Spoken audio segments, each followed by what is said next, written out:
Buksan natin yung air filter. Ayun.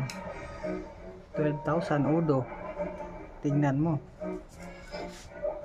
Ang dumi-dumi. Open natin ha. See?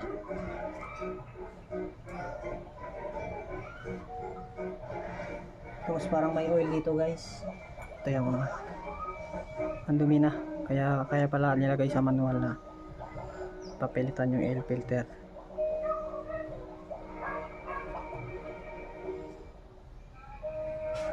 Ito may screen guys. Mas maganda pala to kasi may screen. Yan, tingnan nyo. May screen. Yan, ang dumi.